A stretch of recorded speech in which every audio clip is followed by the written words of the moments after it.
Les craintes au sujet de l'attaque du Real Madrid qui se confirment, Fede Valverde donne des ailes à son équipe et puis les notes du match face à Leipzig, c'est la revue de presse de Real France, c'est parti.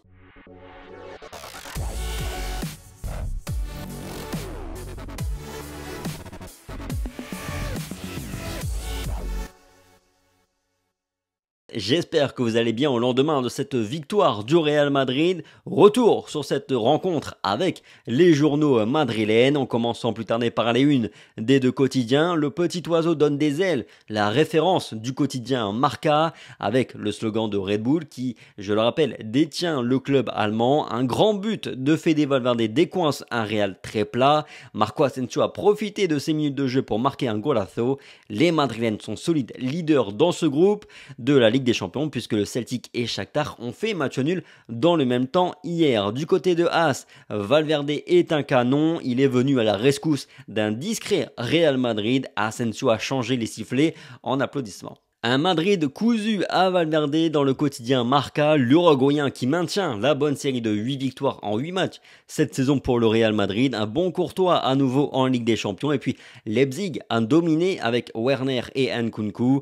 Dans les colonnes de As, même son de cloche avec un bon Valverde qui sauve un Real Madrid pas dans un bon jour. Le Real a tiré 12 fois au but, a cadré seulement 3 tirs pour un résultat de 2 buts marqués. Notez que Carlo Ancelotti a validé sa 101e victoire en Ligue des Champions. Il n'est plus qu'à un succès de Sir Alex Ferguson. En Youth League, de manière limite honteuse, l'équipe d'Alvaro Arbeloa a été accrochée par les Allemands un but partout. J'ai regardé le match et sérieusement, je n'abuse pas quand je vous dis qu'on aurait dû emporter ce match 6 ou 7-0 sans aucun problème. Les jeunes madrilènes ont vendangé, ont manqué une dizaine d'occasions très franches. Au niveau des notes à présent, match XXL de Thibaut Courtois, Nacho et Fede Valverde pour le quotidien AS qui leur accorde les 3 pics. Bon match noté pour Dani Carvajal et Rodrigo 2 pics. Idem pour l'entrant Marco Asensio, tous les autres sont à 1 pic, sauf Eduardo Camavinga qui prend la bulle comme Eden Hazard face à Mallorca. Ce n'est pas un bon match donc pour le français.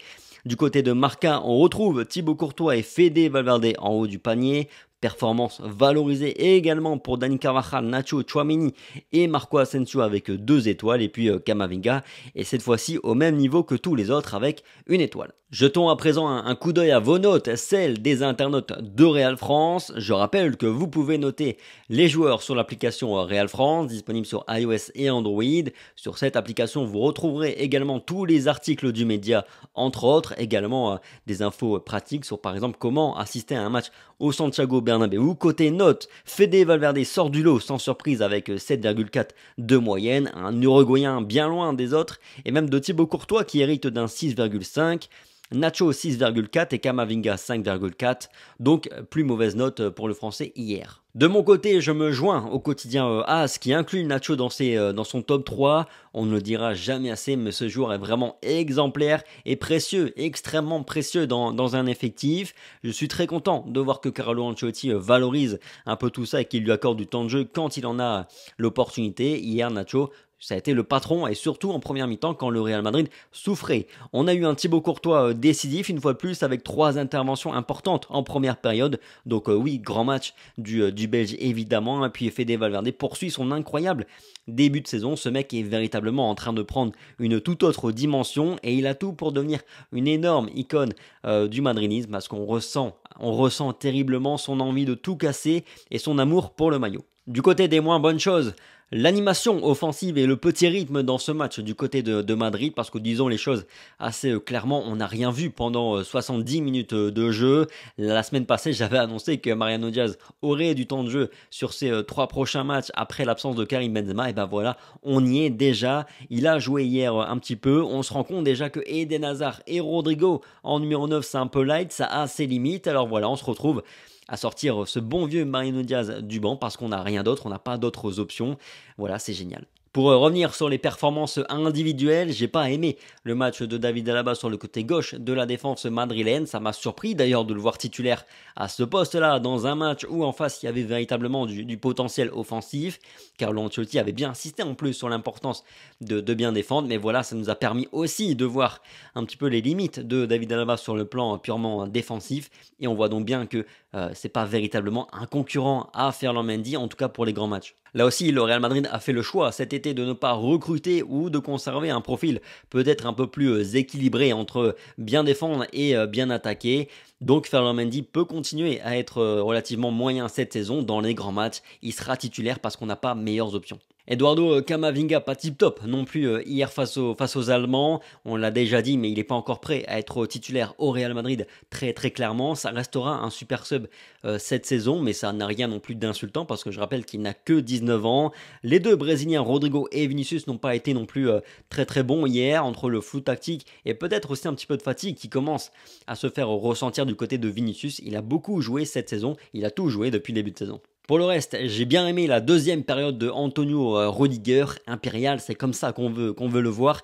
J'ai trouvé aussi très très correct le match d'Aurélien Tchouaméni, peut-être la mise en route un petit peu compliquée, mais après il a quand même été très bon à la récupération, il a été très utile sur l'aspect purement défensif. Carvajal, j'ai l'impression qu'il peine un peu à entrer dans ses matchs dernièrement, mais une fois qu'il réussit à le faire, il livre quand même de bonnes prestations. Hier c'était très très correct. Modric, bonne deuxième mi-temps hier, et puis Marco Asensio, un super sub toujours utile. Comme on le disait avec Rota dans le débrief. Il est là, donc de toute façon, il faut l'impliquer, il faut s'en servir.